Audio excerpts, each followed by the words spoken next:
That's their mountain. See that in Italy. That's their mountain. Very beautiful. So we are on the up.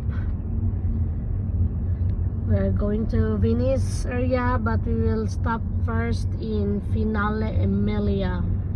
And you see their mountain there. Oh, pag kayo ni kayo. Unala na, there's a bus. There's a tower there. There's a bus, Libby. Pag look sa mong drive, kaya there's a bus. What? Oh, you see that? You see that? Patag na nila ang kuan. Ipatag na nila kay kuan siguro nila kita. Something ginan. Or sa ato ba winding? Lahat, kuwag yuta kay di mo gamit nila for purposes. Ay, mga tower.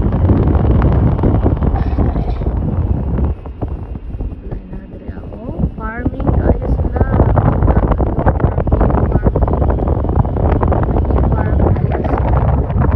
Also the Switzerland. But I did not realize also the mga Italiano, mahilig din sila sa sa farming, cows, plantings.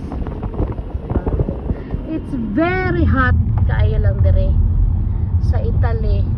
It's more hotter than Germany, I think. Oh, how much? Much hotter.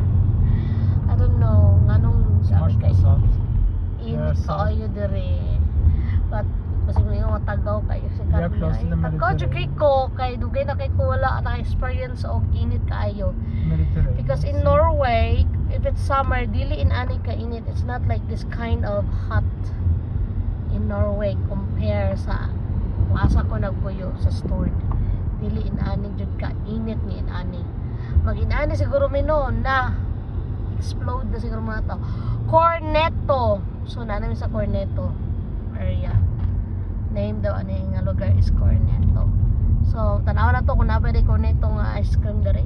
Corneto man nga place. Pero yeah. So ang among kasada kay pasikot-sikot ni kay avoid motorways man mi. So this is how it looks kung avoid motorways mo suot mo sa mga villages. So you will see a lot of different things. Okay. Kung dito mo sa motorways, kusog kay dito ang speed. So dili ba mi ana kay hadlok mo sa mga fast speed. Yeah, mura to. Mura to ang inang dako kay mo yuta oh. Ako kay mo yuta wala pa na mo na sugod kung pilang niya naka-tariya